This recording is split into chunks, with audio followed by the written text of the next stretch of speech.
respect their right to do that. I question why the first time in American history a president has won every swing state and is also best friends, and his largest donor was a man who owns and runs the internet.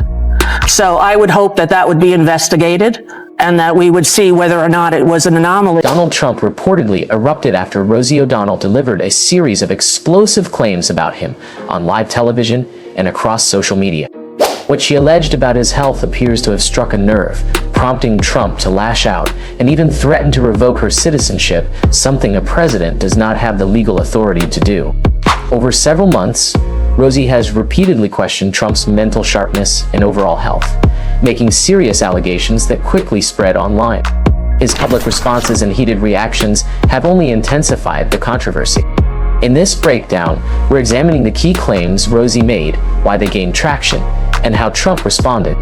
Before we dive in, let me know in the comments where you're watching from. I always love seeing how far this community reaches. And a quick heads up, I can't play her most recent clip here due to platform guidelines, but I will summarize exactly what was said so you can understand the full context of the debate. On election night in America, when Kamala Harris was filling up stadiums with people who supported her, and Donald Trump was not able to do that.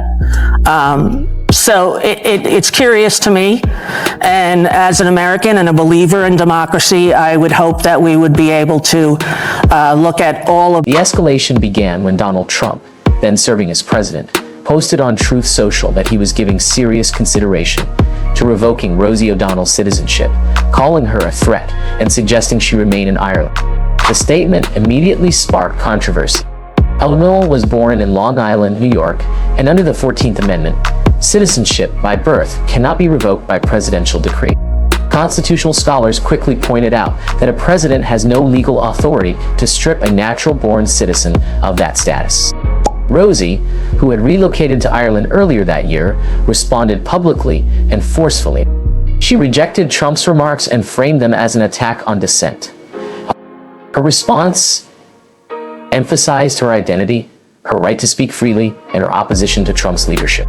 The exchange quickly moved beyond a typical celebrity disagreement and became a broader debate about free speech, executive power, and political rhetoric. The situation intensified when Rosie appeared on television and openly questioned Trump's mental sharpness and physical health. She speculated about possible cognitive decline and serious medical concerns, claims that circulated rapidly online. These allegations have not been confirmed by medical evidence released by the White House, but they fueled intense discussion across social media and cable news. Supporters argued she was raising legitimate concerns. Critics said she was engaging in unverified speculation. Attention also turned to Trump's reaction to media figures and entertainers critical of him. After CBS announced that The Late Show with Stephen Colbert would conclude in 2026, Trump publicly celebrated the news. Some commentators interpreted this as part of a broader cultural and political clash between the administration and high-profile critics in entertainment. Others attributed the cancellation to business and network decisions unrelated to politics. Meanwhile, protests and immigration enforcement debates were unfolding across the country, adding to an already polarized environment. Rosie amplified protest voices from abroad, while Trump characterized certain demonstrations as threats to order. What began as a social media post evolved into a larger confrontation about constitutional limits, public health speculation, media influence, and the boundaries of political speech.